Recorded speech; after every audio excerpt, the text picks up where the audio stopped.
Hello hi friends, ಇವತ್ತು ಇಡ್ಲಿಗೆ ಸಾಂಬಾರು ಯಾವ ರೀತಿ ಮಾಡೋದು ಅಂತ ನೋಡೋಣ. ಯಾವಾಗಲೂ ಬೇಳೆ ಹಾಕಿ ಮಾಡ್ತಾ ಇರ್ತೀವಲ್ಲ, ಈ ಥರ ಸಿಂಪಲ್ಲಾಗಿ ಬೇಳೆ ಹಾಕ್ತೇನೆ ನಾವು ಸಾಂಬಾರು ಮಾಡ್ಕೋಬೋದು. ತುಂಬ ಟೇಸ್ಟಿಯಾಗಿ ಇರುತ್ತೆ.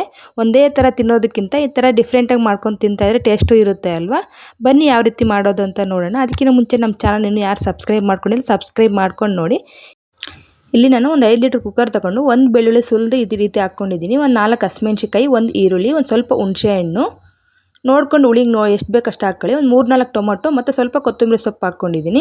ಇಷ್ಟೇ ಸಾಮಗ್ರಿಗಳು ಇದಕ್ಕೆ ಬೇಕಾಗಿರೋದು. ನಾವು ಬೇಳೆ ಹಾಕ್ತಾ ಇಲ್ಲ, ನೋಡ್ತಾ ಇರ್ಬೋದು. ಇದಕ್ಕೆ ರುಚಿಗೆ ತಕ್ಕಷ್ಟು ಉಪ್ಪು ಹಾಕ್ಕೊಳ್ತಾ ಇದ್ದೀನಿ. ಕಲ್ಲುಪ್ಪು ಹಾಕ್ಕೊಳ್ಳಿ. ಇಲ್ಲಿ ಒಂದು 2 ಸ್ಪೂನಷ್ಟು ಬೇಳೆ ಸಾಂಬಾರಿನ ಪುಡಿ ಹಾಕ್ಕೊಂಡಿದ್ದೀನಿ, ಮನೆಯಲ್ಲೇ ಮಾಡಿರೋ ಅಂಥದ್ದು. ಮತ್ತು 1 ಸ್ಪೂನಷ್ಟು MTR ಸಾಂಬಾರು ಪೌಡ್ರು ಮತ್ತು ಒಂದು 2 ಸ್ಪೂನಷ್ಟು ಖಾರದ ಪುಡಿ ಹಾಕ್ಕೊಂಡಿದ್ದೀನಿ. ನೀವು ಬೇಕಾದರೆ ಖಾರ ಕಡಿಮೆ ಜಾಸ್ತಿ ಇತ್ತು ಅಂದರೆ ಸ್ವಲ್ಪ ನೋಡ್ಕೊಂಡು ಹಾಕ್ಕೊಳ್ಳಿ. ಈಗ ಇದಕ್ಕೆ ಒಂದು 2 ಲೀಟ್ರಷ್ಟು ನೀರು ಹಾಕ್ಕೊಳ್ತಾ ಇದ್ದೀನಿ.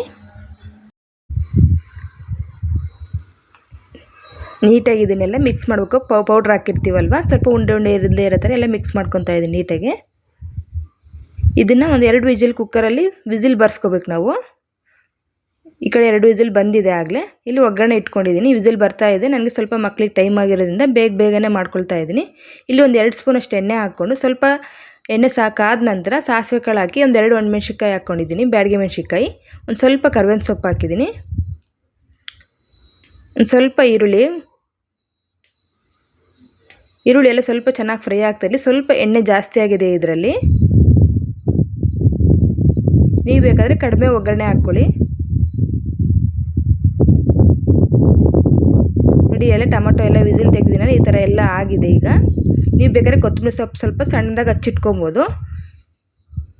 ಈಗ ಇದನ್ನು ಬೆಂದಿರೋ ಅಂಥ ನೀರನ್ನ ಅದನ್ನು ಈ ಥರ ಎಲ್ಲ ರಸ ಎಲ್ಲ ಇದರಲ್ಲಿ ಹಾಕ್ಕೊತಾ ಇದ್ದೀನಿ ಒಗ್ಗರಣೆಗೆ.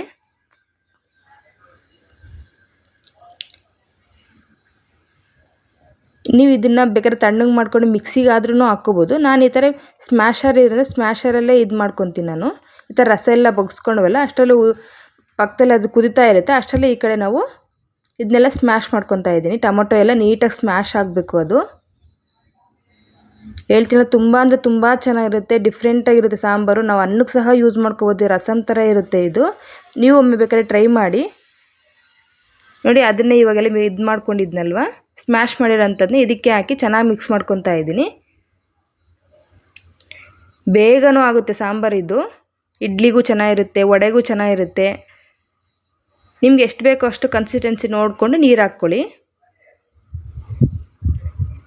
ಈ ಟೈಮಲ್ಲಿ ಸ್ವಲ್ಪ ಉಪ್ಪು ಖಾರ ಹುಳಿ ನೋಡ್ಕೊಂಡು ಹಾಕ್ಕೊಳ್ಳಿ. ಸ್ವಲ್ಪ ನಮಗೆ ನೀರು ಥರ ಇರಬೇಕು ಸಾಂಬಾರು ಇಡ್ಲಿಗೆ. ಅದಕ್ಕೆ ನಾನು ರವೆ ಇಡ್ಲಿ ಆಗಿರೋದು ಸ್ವಲ್ಪ ನೀರು ಥರ ಮಾಡ್ಕೊಂಡಿದ್ದೀನಿ. ಇದಕ್ಕೆ ಸ್ವಲ್ಪ ಹಸಿ ತೆಂಗಿನಕಾಯಿ ತುರಿ ಹಾಕ್ಕೊಂಡಿದ್ದೀನಿ. ನೀವು ಬೇಕಾದರೆ ಸ್ಕಿಪ್ ಮಾಡ್ಬೋದು. ಇಲ್ಲಿ ಸ್ವಲ್ಪ ಗಾರ್ನಿಷ್ ಆಗಿರುತ್ತೆ, ನೋಡೋಕ್ಕೂ ಚೆನ್ನಾಗಿರುತ್ತೆ ಅಂತ ನಾನು ಹಸಿ ತೆಂಗಿನಕಾಯಿ ತುರಿ ಬಳಸಿದ್ದೀನಿ. ಇಲ್ಲಿ